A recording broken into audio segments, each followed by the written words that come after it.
High-stakes diplomacy between the United States and Iran has ended in a deadlock. After nearly 21 hours of negotiations in Islamabad, the two sides failed to reach an agreement, leaving the fragile ceasefire set to expire on April 22nd, hanging in uncertainty.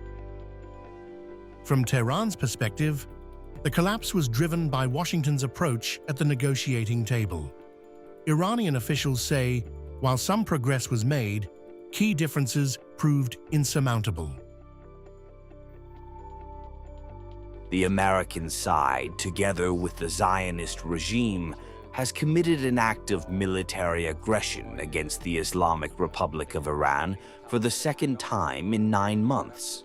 Therefore, it was only natural that we never expected from the beginning to reach an agreement in a single session. I don't think anyone had such an expectation, even though I mentioned that this session was the longest we've had in the past year.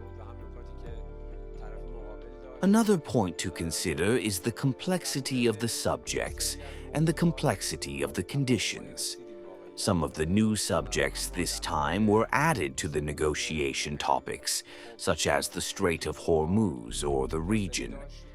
These have their own conditions, characteristics, and requirements, but I think that in any case we must, in all circumstances, act as diplomats and as the diplomatic apparatus, pursuing our national interests, using various tools for the protection of the security, rights, and interests of the Iranian people. We reached understandings on some issues, but due to U.S. overreach, the talks ultimately failed. On 2 or 3 major points, the sides remained too far apart, and the discussions did not lead to an agreement. The Iranian delegation has also pointed to a deeper issue: trust. The head of Iran's negotiating team says past conflicts continue to shape Tehran's position, limiting any room for compromise. We have the necessary good faith and will, but due to the experiences of the 2 previous wars, we have no trust in the opposing side. The opposing side ultimately failed to gain the trust of the Iranian delegation in this round of negotiations. Tehran now appears to be shifting the pressure back onto Washington, framing the next move as a test of U.S. intent. America has understood our logic and principles, and now it's time for it to decide whether it can earn our trust or not.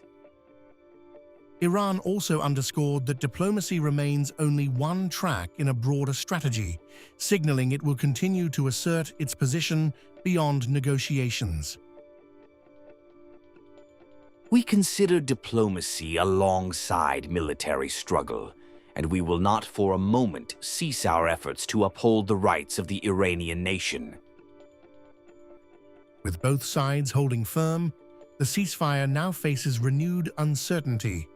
While Tehran's message is clear: without trust, there will be no deal.